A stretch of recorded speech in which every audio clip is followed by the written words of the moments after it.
Welcome to Lavanya great information channel. Friends, இன்றைக்கி ஒரு சூப்பரான இன்ஃபர்மேஷன் தான் நம்ம பார்க்க போகிறோம். வீடியோ நீங்கள் முதல்ல பார்க்குறதா கண்டிப்பாக சப்ஸ்கிரைப் பண்ணிக்கோங்க. பக்கத்தில் கூட பெல் ஐகான் கிளிக் பண்ணிக்கோங்க. அப்போ தான் நான் போடுற வீடியோ நோட்டிஃபிகேஷன் கொண்டே வரும். ஃப்ரெண்ட்ஸ், வாங்க இப்போ நம்ம வீடியோக்குள்ளே போகலாம்.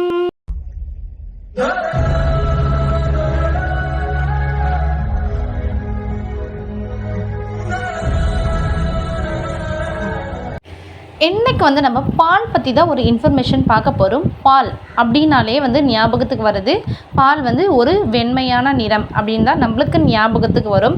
இந்த பாலை பார்த்திங்கன்னா சின்ன குழந்தையிலேருந்து வயசானவங்க வரைக்கும் இது நம்மளுக்கு கால்சியம் இருக்கிறதால அனைவரும் என்ன பண்ணுவாங்க, இந்த பாலை உட்கொள்ளுவாங்க.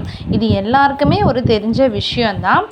இதில் இப்போ என்னன்னு பார்த்திங்கன்னா, அதாவது ஒரு விலங்கு மட்டும் பார்த்திங்கன்னா பிளாக் கலரில் பால் கொடுக்குமா. அது என்ன விலங்குன்னு தான் நம்ம இன்றைக்கி பார்க்க போகிறோம். உங்களுக்கு ஏதாச்சும் கெஸ்ஸிங் இருந்தால் கண்டிப்பாக கமெண்ட் பண்ணுங்கள். நான் சொல்கிறதுக்கு முன்னாடியே இப்போ பிளாக் கலராக பால், அது எந்த மிருகம் பிளாக் கலரில் பால் கொடுக்குதுன்னு பார்த்தீங்க.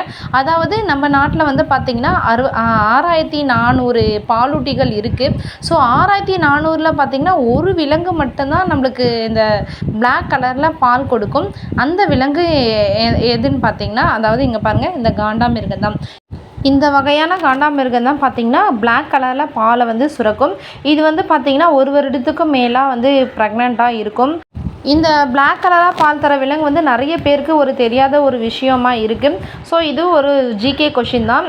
உங்களுக்கு பால் பிடிக்குன்னா நம்ம வீடியோக்கு ஒரு லைக் பண்ணிவிட்டு, இந்த வீடியோ உங்களுக்கு பிடிச்சிருந்தா கண்டிப்பாக எல்லாேருக்கும் ஷேர் பண்ணிக்கோங்க. இந்த இன்ஃபர்மேஷனை எல்லாேருக்கும் ஷேர் பண்ணுறது மூலிமா அவங்களும் நிறைய விஷயங்களை தெரிஞ்சுப்பாங்க. நன்றி, வணக்கம்.